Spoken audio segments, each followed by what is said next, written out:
Logitech has gambled with their latest technology, HITS, a haptic induction trigger system, which is exclusive to their new X2 SUPERSTRIKE. To overhaul a component that's been in gaming mice for years with something so different is such a ballsy move. But the most important thing is it good? Does it really reduce inputs by up to 30 milliseconds? In this video, I'm going to explain how it works, what you can do with this, what the benefits are, and lastly, whether or not you should buy it. Because depending on the game that you play, this might be really good or a downgrade to what you're currently using. When you first take this out of the box and use it, it's like pressing on a mouse with no micro switches inside. There's a bit of resistance, and that's needed for hits, because if that wasn't there, you'd just have two flappy paddles. Once you switch it on, that's when everything changes and HITS is now active. When you press down and trigger the input, you'll then get feedback. But right now you might be thinking, how does it feel? Well, the strength is customizable, so I guess however you want it to. It feels closer to a traditional micro switch than you think. I was honestly shocked when I first tried this because of how tactile it is, but there is a slight amount of vibration. Outside of that, it doesn't feel mushy, bad or off, it just feels different. But the more you use this, the more you will notice the difference when compared to a standard micro switch. However, when you set the feedback to the highest setting, that's when it starts to move towards it feeling like vibration feedback than a micro switch.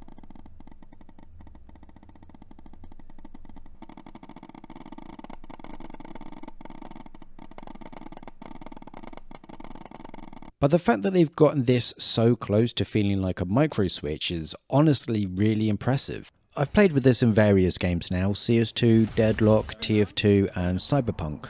Yeah, I know, but it's mainly because I'm doing a fully modded playthrough and I just need one more mod to make it complete. Wait, what? UK law requires us to verify your age to access adult content? Well, thanks to Surfshark, the sponsor of this video, you can bypass regional content blocks like age verification. Finally, now I can get to the good stuff. It's compatible with various devices, operating systems and browsers, so I can connect to one of Surfshark's 4,500 plus servers in over 140 locations and see my favourite in-game characters hanging fat dong. The app and browser extensions support Clean Web, which blocks ads, video ads, trackers and malware. Surfshark has a verified no logs policy, keeping your private activities private. You also get an alternative ID for signing up to untrusted sites with throwaway info, unconnected to the real you. Surfshark is one of the fastest VPNs in the world, so there'll be no internet latency or buffering issues. If you want to try it out, go to surfshark.com/DiamondLobby or use code DiamondLobby and get 4 extra months of Surfshark VPN. They also offer a 30-day money-back guarantee, so there's no real risk. That's surfshark.com/DiamondLobby or use the code DiamondLobby. Finally, I can play the game and my masterpiece is complete. We'll see about that. Similar to a Hall effect keyboard, you can set at which point your inputs are triggered on the SUPERSTRIKE, and the haptics trigger at that point as well. Both of the buttons can have their own settings. I have tried it in different games with different settings, high and low sensitivities, feedback and rapid trigger. Yeah, it has rapid trigger. For the clueless, it basically means that when you press down, the input resets as soon as you release it based on an adjustable distance, not from a fixed reset point that we see traditionally. And it's pretty sick. It might be a bit of a niche feature, but click spamming on this is effortless and fast. The amount of clicks per second I get on a standard mouse with no effort is obviously rather low. With this, it makes the same thing a lot faster with even less effort. After playing with this for a long time, I didn't get this early by the way, I just got it and grinded, I've drawn a few conclusions about this mouse overall. Regrettably, this mouse isn't going to make you good at games. You can't buy your way out of being shit, you just have to practice and work hard. But this mouse may potentially provide a minor benefit in some games, mainly in tactical shooters or anything with a low time to kill. That first shot response time is a lot more important in those, and I think combined with having the button sensitivity to its highest, it will enable you to react faster. And that leads me to this. Logitech says it cuts click latency by up to 30 milliseconds, which I think is from the main buttons being set to an exceptionally low actuation point. I believe this isn't faster input processing, but rather a head start due to the button size sensitivity. I did a reaction time test with the SUPERSTRIKE and the X2 SUPERSTRIKE, and the difference was around 5 milliseconds between the two averages, which is nothing really.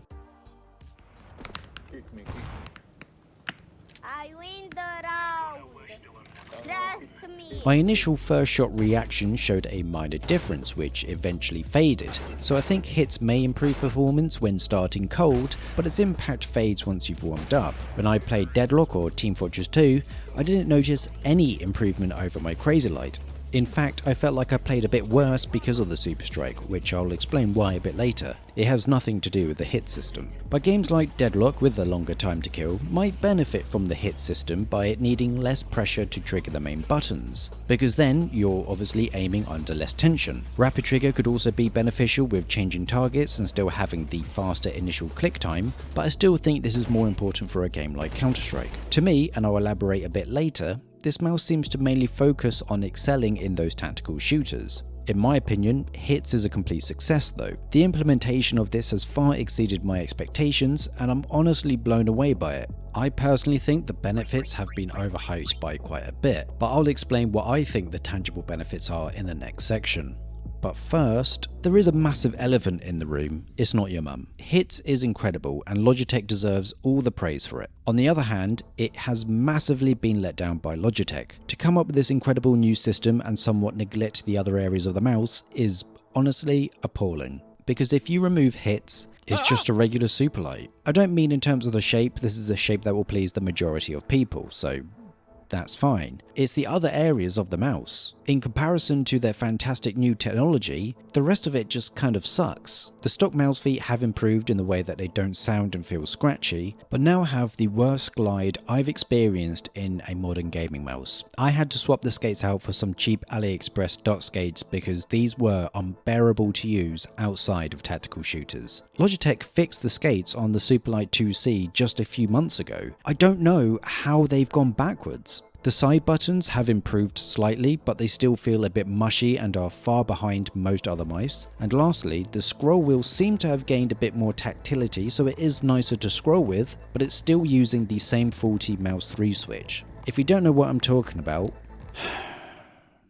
basically, when you press the mouse 3 switch, if you slightly ease the pressure when moving the camera or using a ping wheel, the input stops before you ever release the switch. It is faulty and it has been faulty on all previous Superlights. Regardless of your fanboy argument of, well, who uses that button anyway, or just don't use it and bind the functions to something else. That's not the point. The point is that I've paid money for a faulty product that Logitech refuses to acknowledge or fix, and knowingly puts this into their new products. And I'm not the only person that has this issue. Also, I found it funny that Logitech responded to a comment on my post, specifically about the mouse 3 switch issue, by addressing when G-Hub would be updated. But they completely ignored the original post itself about their faulty product. For a company the size of Logitech to neglect the other areas of the mouse is just insane. They made this fantastic new technology and just left it at that. I hate whining, even more so for something that is so easy to fucking fix. I could just not say anything and praise this to high heavens and just rake in that affiliate money, but I can't because that's dishonest to you. Moving on. These are the tangible benefits that I think this mouse provides. 1, I think this will help you react faster with the lowest actuation settings and with no warm-up, but this will diminish once you've warmed up fully. 2, rapid trigger will enable you to click faster, consistently and with less effort. 3, the customization options will allow you to fine-tune the mouse to your specific needs. And 4, in games that require heavy tracking, the lower actuation and more sensitive buttons could result in you applying less pressure on the mouse compared to others. So who is this mouse for? This was clearly designed with tactical shooters in mind. The skates are more suitable for it, although they're still a bit too muddy in my opinion, and you might get more out of Hits. For other games like Deadlock or Apex Legends, I don't think this is a must-have for those games.